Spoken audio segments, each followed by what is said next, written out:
Hello viewers, welcome to our lecture series on Indian ethos in management, and in today's lecture of mine I am going to tell you about Indian ethics and the spirit of development. This is going to be part 3 of our lectures on the same topic, where we had already discussed about the basics of Indian ethics and the spirit of development. And in today's lecture of mine I'll be telling you about the 5 core ideas of Indian ethos, that what are those 5 core pillars on which this Indian ethos, the entire idea or discourse of Indian ethos is based. And we basically call it as the Panch Siddhantas, or the 5 principles which are basically acting as the leading principle, the guiding principle for Indian ethos in management. And I'll also be telling you about the Indian model of corporate development, the way it works, and the way we actually adopt, or we can adopt it into our typical corporate setup as on date as well. And you'll be surprised to note that those age-long guiding principles are still so relevant. You'll be surprised to note that they are still so relevant that they are offering us the wonderful solution to the typical problems of present day corporate entities. So with this as the agenda of my today's lecture, I'll be telling you about the 5 core ideas of Indian ethos. Let us first have a look at what are those 5 core ideas of Indian ethos. And the first one is unity in diversity, because we all know that India is a country of diversity, and within that diversity the beauty of unity is always present, and we actually honor the diversity. We are the only country where the diversity is being honored. Even the dissent, the voice of dissent is always respected.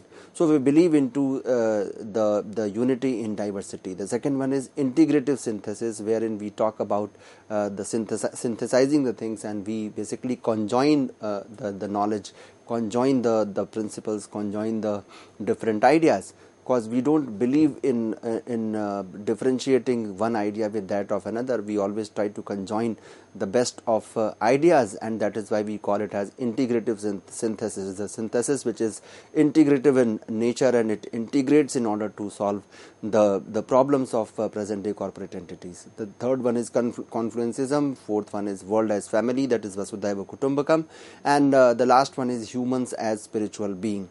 So these are the 5 core ideas of Indian ethos, my dear learners, and they are basically known as the Panch Siddhantas of Indian ethos.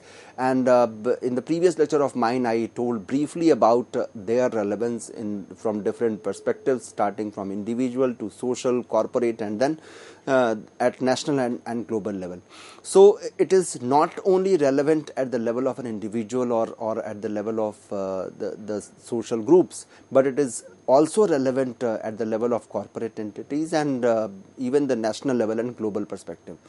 So if I'll be telling you about the application level, the basic principles and their application level, by telling you about their relevance at different levels of application and the way they are being perceived, while the way they are being perceived and the way they are being implemented at different levels of applications.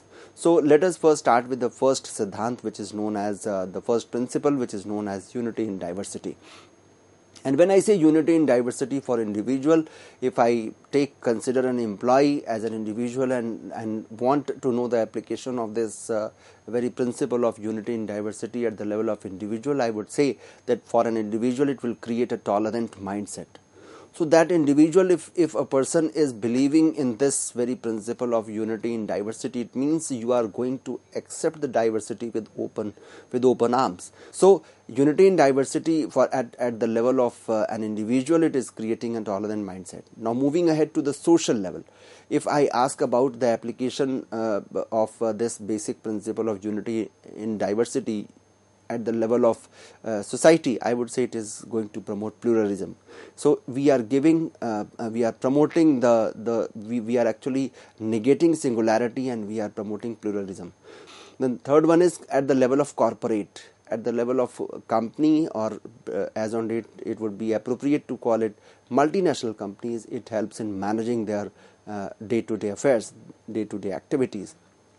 And what is more relevant and important is the application of this principle at global level or at the level of a particular nation. So it is basically going to integrate diversity in a way which is having emotional relevance. So emotional integration of diversity, you are getting connected, you are integrating that diversity by your emotions. So I'm going to actually honor the diversity, and I am able to find that I'm able to see that unity in the diversity, and there is an emotional integration of diversity, and not only at the level of a nation but also at global level.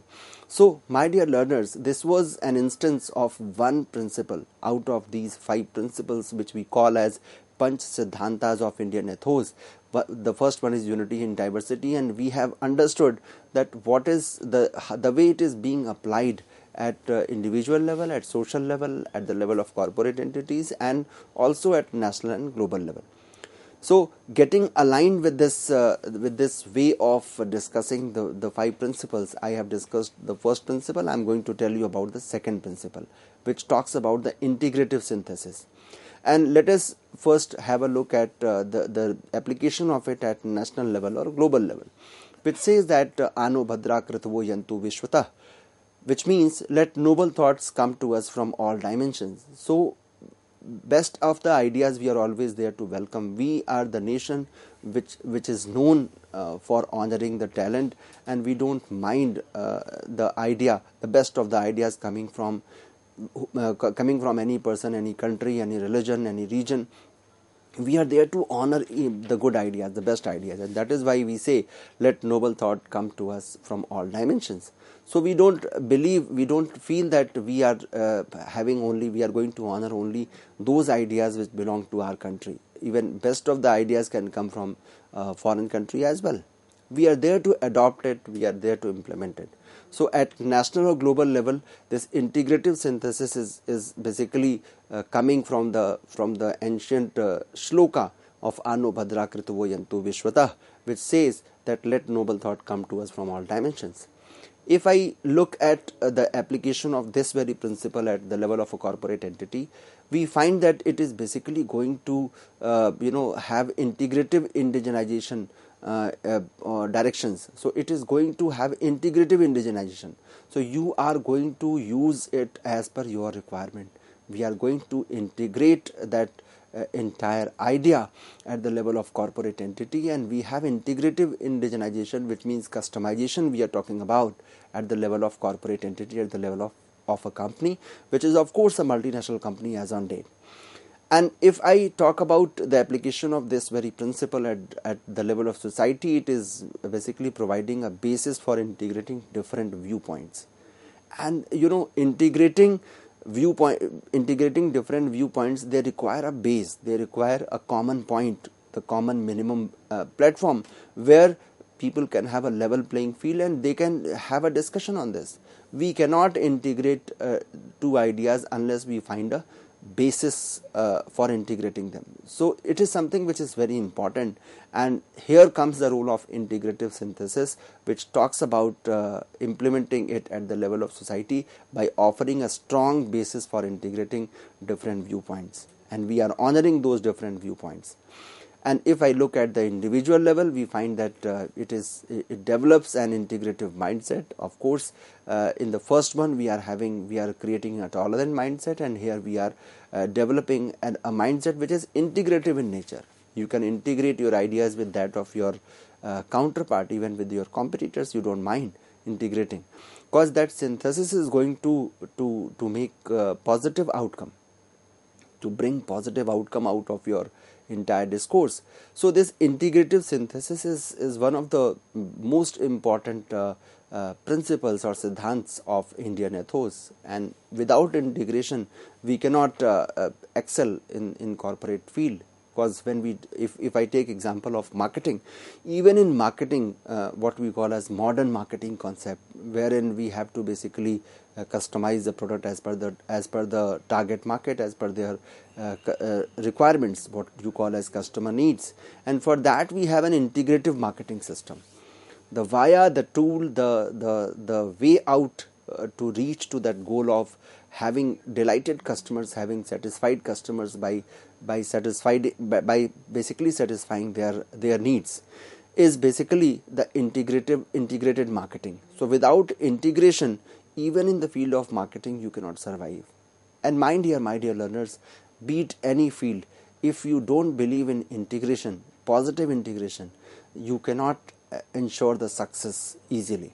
The success is going to be, the path of success is going to be very tough for you if you don't believe into integration. So there has to be an integrative system. And as I told you, as I gave you example of modern marketing, where we talk about integrated marketing, what it does, it actually integrates the customer's requirement with that of production department. If production department is not aware of what my customer need, what kind of product they are going to produce? So the marketing communication is very much required. Whatever my customer wants, that information lies with salespeople, the sales force, those who are selling the product, those who are in direct contact with the customers. And unless they are passing on that information to the production department, how would production department know that this is what my customer need, or this is the change what my customer has demanded for? So for that, what is the strategy? The strategy is integrating all departments with each other, because it is the sales department which is going to tell the requirement to the production department, and production department will accordingly instruct, will accordingly ensure or collect the resources, the inputs for producing the right products in the right quantity at right time. So I gave you an example of integrated marketing, just to make you understand what exactly is the role of integrative synthesis at the level of corporate entities. And the same is the role at different levels, because it is we who are actually, at times as an individual, we are the one who are actually interacting with in society. We are the one who are working in corporate entities. We are the one who actually form the nation. So if this particular principle is relevant at the level of individual, it is bound to stay relevant, it is bound to remain relevant at global level, at national level, at the level of corporate entity, and also at social level. So this was the second principle, the second siddhantas of Indian ethos, where we talk about the Pancha Siddhantas. So the second one was integrative synthesis. The third one is confluencism. If we look at confluencism, it is basically at the level of individual. It talks about, if I look at its application, work in the direction of convergence of ideas, where we are not supposed to adopt the idea as it is. In Indian scenario, I would like to give you a very relevant example from the field of accounting, because since this topic belongs to a corporate entity, the entire business entity, so we cannot confine it to either marketing or HR or IT or IB or finance. So the first example I gave from the field of marketing. Now the second one I am going to give you from the field of finance. We are talking about work in the direction of convergence of ideas.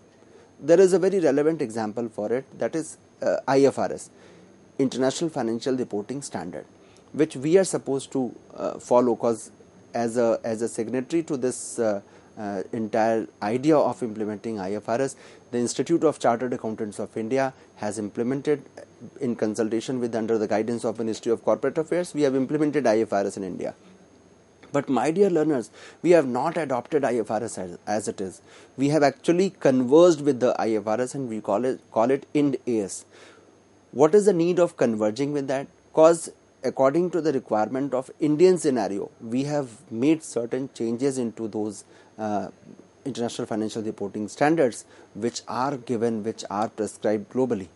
So we have not adopted, rather we have conversed with those ideas, with those principles of IFRS, and that is why we call that there is no adoption, it is basically a convergence. And that is the best example of this confluencism if we look at the field of, if we talk about the field of finance as a subject, where in accounting we have implemented this IFRS. So we have to work in the direction of convergence of ideas. I gave you an example of the implementation of IFRS in Indian scenario, in Indian accounting framework, where we have not adopted it, we have conversed with that. If I look at the social level, it basically talks about convergence approach to social issues. Whatever social problem we are witnessing, whatever situations we are actually bearing with in a given society, we have to have convergence approach to social issues. So we have to actually find a customized solution to the problems, because for local problems we'll have to have local solutions. If we have some domestic problem that requires some domestic solution, We cannot have a solution of local problem with that of global solutions. So if the problem is emanating, originating at local level, the solution also lies there only. So at social level, we have to have convergence approach to social issues, and at corporate entity, at the level of corporate entity, I would say oneness with the corporate goals through what you call as confluence teams. So we can have a confluence teams where we have oneness with corporate goals, that the goal of corporate entity must be the goal of an individual who is working in that corporate entity, because we should have that common point where we feel that whatever is the goal of organization, that is actually the goal of mine as well. And once we stay connected with it, we are going to have success for sure. Here I would like to give you an example of basically a theory which is very much popular in the field of human resource management, where when we teach the motivation theories, there is a theory after X and Y. There was a theory given by Ulrich Ragnaker and William Ochi in the name of Z theory, what you call as Z theory, which says that you have to have that oneness with the corporate goals. It should be the same, that my objective for working in a corporate entity is the same. I want to have a good salary, I want to have a handsome salary, handsome pay package, with the goal of achieving by achieving the goals of corporate entity. My company should emerge as a number one company, should emerge as a top performer, because unless my company performs, how would company be able to offer me the premium pay package or the good pay package? So this is something which is emanating or originating from the theory of confluenceism.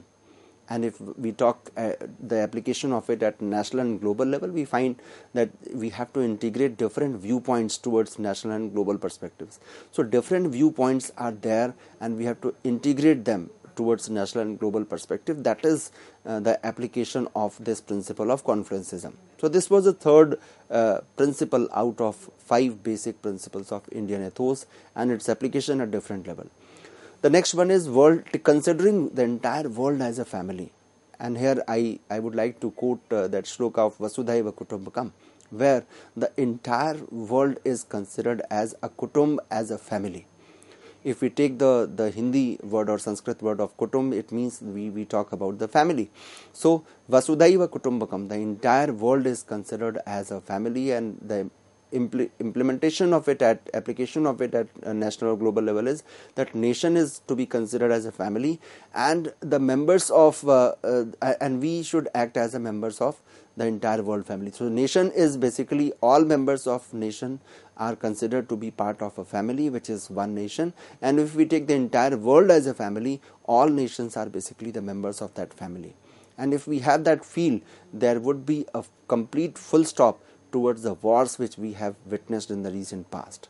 There would not be any repetition of any kind of war if we follow this very principle, this powerful principle of considering the entire world as a family, to which we call as Vasudhaiva Kutumbakam. Imagine how relevant it is in today's time, when there is without taking name of any country, I would like to indicate towards the recent war between the two countries, where the war was not ending, it was not stopping, and it has caused many lives. And those heart-rending visuals which are coming in front of us, and they are basically making us feel so bad, so pity about the plight of those poor children's, and those videos are basically causing tears in our eyes. So imagine if the entire world could have followed this concept of considering the entire world as a family, that is called Vasudhaiva Kutumbakam, then there would not have been any repetition of such kind of wars. If the same if the same principle is applied at the level of corporate, I am telling you, there would not be any clash of objective. There will not be any pressure among the employees. So organization is supposed to be considered as a microcosm of world as a family. So when I am considering my entire company as a family, of course I would behave like a family member, where the welfare of each and everyone is my ultimate goal.